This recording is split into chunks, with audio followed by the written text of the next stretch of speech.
బెల్లంపల్లి మాజీ ఎమ్మెల్యే దుర్గం చిన్నయ్య స్థానిక ఎమ్మెల్యే గడ్డం వినోద్పై ఎక్కడా అనుచిత వ్యాఖ్యలు చేయలేదని బీఆర్ఎస్ బెల్లంపల్లి పట్టణ అధ్యక్షులు నూలేటి సత్యనారాయణ అన్నారు.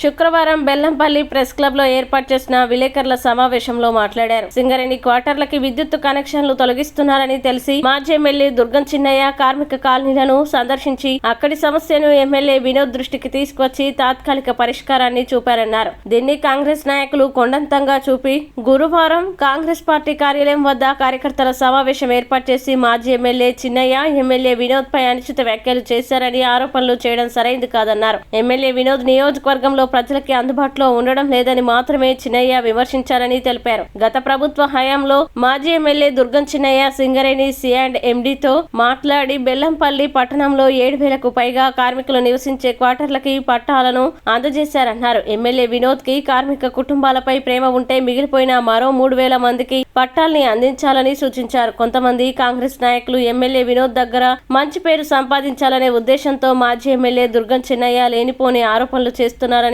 అబద్ధపు ప్రచారాలకు తెరలేపుతున్నారని విమర్శించారు. ఇప్పటికైనా ఎమ్మెల్యే వినోద్ సింగరేణి C&MDతో చర్చించి 11 కార్మిక కాలనీలలో విద్యుత్ సౌకర్యాన్ని కల్పించాలని డిమాండ్ చేశారు. ఎమ్మెల్యేగా గెలిచిన వినోద్ అభివృద్ధి పేరుతో ప్రజల్ని మభ్యపెట్టి కాలయాపన చేస్తున్నారని విమర్శించారు. గత ప్రభుత్వం పట్టణ ప్రగతి పేరుతో మంజూరు చేసిన 23 కోట్ల నిధులతో ప్రారంభోత్సవాలు చేస్తూ ఆర్భాటాలు చేస్తున్నారని ఆరోపించారు. మాజీ ఎమ్మెల్యే దుర్గం చిన్నయ్య హయాంలోనే బెల్లంపల్లిలో 100 పడకల ఆసుపత్రి నిర్మాణం జరిగిందన్న విషయాన్ని గుర్తుపెట్టుకోవాలన్నారు. బెల్లంపల్లికి మంజూరైన బస్ డిపోను తీసుకువచ్చినందుకు ఎమ్మెల్యే వినోద్ కు కృషి చేయాలని కోరారు. కాంగ్రెస్ పార్టీ పట్టణ అధ్యక్షులు గతంలో మాజీ ఎమ్మెల్యే చిన్నయ్య సహకారంతో బీఫామ్ పొంది ఓడిపోవడం నిజం కాదా అని ప్రశ్నించారు. పట్టణ కాంగ్రెస్ అధ్యక్షులు భార్య ప్రస్తుతం మున్సిపల్ కోఆప్షన్ సభ్యురాలుగా కొనసాగుతుందని, ఆమె బీఆర్ఎస్ కాంగ్రెస్ పార్టీలలో దేని నుండి కొనసాగుతుందో స్పష్టం చేయాలని వారు డిమాండ్ చేశారు. ఈ సమావేశంలో బీఆర్ఎస్ నాయకులు తాళ్లపల్లి మల్లయ్య, సుందర్రావు, సాజిద్ వాజిద్, సబ్బని అరుణ్ కుమార్,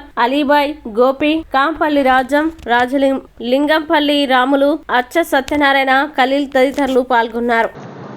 ఈ యొక్క ప్రెస్ మీట్కు విచ్చేసిన బీఆర్ఎస్ నాయకులకు, అదేవిధంగా పాత్రికేయులకు, మీడియా మిత్రులకు అందరికి కూడా పేరు పేరున అందరికి నమస్కారాలు తెలియజేస్తూ, ముఖ్యంగా పత్రికా సమావేశం ఏంటంటే, మొన్న మాజీ ఎమ్మెల్యే దుర్గం చిన్నయ్య గారు సింగరేణి ప్రాంతాల్లో SRT క్వార్టర్స్కు సింగరేణి పవర్ కట్ చేస్తాను అని చెప్పి అనడంతోటి అది తెలిసిన వెంటనే కొంతమంది కన్నాల బస్సు కానీ, టేకుల బస్సు కానీ, ఇంకా వేరే బస్సుల మహిళలందరూ కూడా రోడ్డు మీదకి వచ్చి ధర్నా చేస్తున్నారు. కాబట్టి వాళ్ళకు సంఘీభావంగా ఎమ్మెల్యే గారు కొన్ని వార్డులలో పర్యటించడం జరిగిన సందర్భంలో సింగరేణి పవర్ కట్ చేస్తుండ్రు, మేము అంధకారంలో ఉన్నాం, ఈ ప్రభుత్వం వచ్చిన సంవత్సరం కాలంలో ఎలాంటి పనులు కూడా చేస్తలేరని ఎమ్మెల్యే గారి దృష్టికి తీసుకురావడం జరిగింది.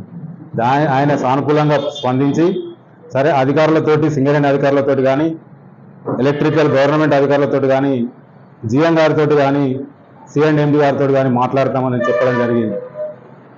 అందులో భాగంగా కొంతమంది నిన్న కాంగ్రెస్ నాయకులు నిన్న ప్రెస్ మీట్ పెట్టి మా ఎమ్మెల్యే గారిని అనుచిత వ్యాఖ్యలు చేసిండని చెప్పడం జరిగింది. అక్కడ పబ్లిక్లో అందరి ముంగట మహిళలు దాదాపు 100-200 మంది మహిళలు ఉన్నారు. అక్కడ ఎలాంటి అనుచిత వ్యాఖ్యలు చేయలే. ఏమన్నారంటే అక్కడ మహిళలు, అందుబాటులో ఉంటాడు, మా సమస్యలు తీర్తాడు అని చెప్పి మీ మీద ఓట్లేసి గెలిపిస్తే ఆయన నెలకొక్కరోజు కూడా ఇక్కడ బెల్లంపల్లిలో కనబడతలేడు అని మహిళలు అంటే, ఆ రోజు బాండ్ పేపర్ రాసిచ్చి కుటుంబ సమేతంగా నేను ఇక్కడనే బెల్లంపల్లి నియోజకవర్గ హెడ్-క్వార్టర్లో క్యాంప్ ఆఫీసులోనే ఉంటా అని చెప్పింది కదమ్మా, మరి లేడు కదా అని అంటే, ఎక్కడ బిడ్డ మేము 2-3 సార్లు పోతే కూడా మాకు ఇంతవరకు కలవలేదు అని చెప్తే ఆ ఒక్క వార్డు అన్నాడు తప్ప, దాన్ని వీళ్ళు కాంగ్రెస్ నాయకులు మా ఎమ్మెల్యే గారిని అవాక్కులు చివాక్కులు పేరుతావా, నీ నీ నీ నీ చరిత్ర ఏందని తెలియదా అని చెప్పి అనే రీతిలో వాళ్ళు మాట్లాడుతున్నారు. అది పద్ధతి కాదు. మీరు సింగరేణి ప్రాంతంలో, సింగరేణి ఏరియాలో నివసించేటప్పుడు గత ప్రభుత్వంలో ఎమ్మెల్యే గారు అసెంబ్లీలో మాట్లాడి, C&MD గారితో మాట్లాడి, అప్పుడున్న ముఖ్యమంత్రితో మాట్లాడి అందరికి కూడా పట్టాలు ఇవ్వడం జరిగింది. 7,800 మందికి ఇప్పటికీ మేము రిజిస్ట్రేషన్ చేసి పట్టాలు ఇచ్చినాం. ఇంకా 3,500 MRO ఆఫీసులో పెండింగ్ ఉన్నాయి. వాళ్ళందరూ కూడా మీరు ఇప్పుడు మీ గవర్నమెంట్ ఉన్నది, మీరు ఎమ్మెల్యే ఉన్నారు, దమ్ము ధైర్యం ఉంటే ఆ 3,500 మందికి పట్టాలు ఇప్పియండి. మేము ఏమైనా కాదనంటానమా? ఇప్పిమని చెప్పానంటాను. 170 పీపీలలో ఇల్లు కట్టుకున్న వాళ్ళకి కూడా పట్టాలు ఇవ్వమని అంటాను. మేము వద్దానంటానమా? 76 రద్దు చేసిన ప్రభుత్వం ఇప్పుడు ఉన్న కాంగ్రెస్ ప్రభుత్వం 76 తీసుకొచ్చి సింగరేణి ప్రాంతాల్లో కానీ ఎస్ఆర్టీ క్వార్టర్స్ లో కానీ నివసించే వాళ్ళకి అందరూ కూడా మేము అందరం కూడా పట్టాలు ఇచ్చినాం. ఆ విధంగా మీరు ప్రజలకు సేవ చేసి మంచి పేరు సంపాదించుకోవాలా కానీ ఏదో మా ఎమ్మెల్యే దగ్గర మార్కులు కొట్టేయాలనే ఉద్దేశంతో ఒక్కొక్కరు సీనియర్ నాయకులు కూడా ఇష్టమానుసారంగా మాట్లాడతాను. సింగరేణి 11 వార్డులు ఉన్నాయి. ఇప్పటికీ సింగరేణి డీడీ తీసి గవర్నమెంట్ పవర్ ఇవ్వాలి, సింగరేణి ప్రాంతంలో గవర్నమెంట్ పవర్ ఇవ్వాలనే ఉద్దేశంతో 1,50,00,000 ఇప్పుడు ఫైనాన్స్ డిపార్ట్మెంట్ లో శాంక్షన్ అయి ఉన్నాయి. అది మీ ఎమ్మెల్యే గారికి చెప్పి ఆ 1,50,00,000 తీసుకొచ్చి 11 సింగరేణి వార్డులు ఉన్నాయి. ఆ 11 వార్డులలో పోల్స్ వేపించి లైన్స్ గుంజిపించి గవర్నమెంట్ పవర్ ఇచ్చే దిశగా మీరు ప్రయత్నం చేయండి. అది తప్ప ఏమున్నా కాలయాపన చేసుడు, ఇష్టం వచ్చినట్టు మాట్లాడు, అసలు పబ్లిక్ ను మధ్య పెట్టి కాలయాపన చేసుడు తప్ప ఈ ప్రభుత్వం కానీ ఇప్పుడు ఇక్కడ ఉన్న నాయకులు కానీ వారి ఎమ్మెల్యే కానీ ఏ పని చేసిన దాఖలాలు లేవు. ప్లస్ 23 కోట్లు గత ప్రభుత్వంలో ప్రొసీడింగ్స్ వచ్చినాయి కాన్స్టిట్యున్సీ వైజ్ గా. బెల్లంపల్లి పట్టణంలో మేము ప్రతి వార్డులో గత 10 సంవత్సరాలుగా ఆ ఎమ్మెల్యే ఏం చేసింది, మాజీ ఎమ్మెల్యే మేము వచ్చిన కానీ మొత్తం చేస్తానంటే గత ప్రభుత్వంలో శాంక్షన్ అయిన పైసలే మీరు ఇప్పుడు చేస్తాను. గత ప్రభుత్వంలో పట్టణ ప్రభుత్వంలో వచ్చిన పైసలే వార్డుకు 3 లక్షలు, వార్డుకు ₹1,00,000 పెట్టి ఇప్పుడు మీరు చేస్తాను. అంతే తప్ప మీరు స్వయంగా చేసింది ఏమీ లేదు. బెల్లంపల్లి పట్టణకు, బెల్లంపల్లి ప్రజలకు.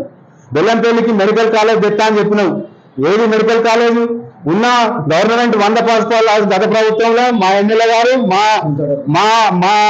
మా ఎమ్మెల్యే గారు తెచ్చిన హాస్పిటలే ఇప్పుడు మీరు కనీసం స్టాఫ్ని పెట్టుకునే పరిస్థితి లేదు.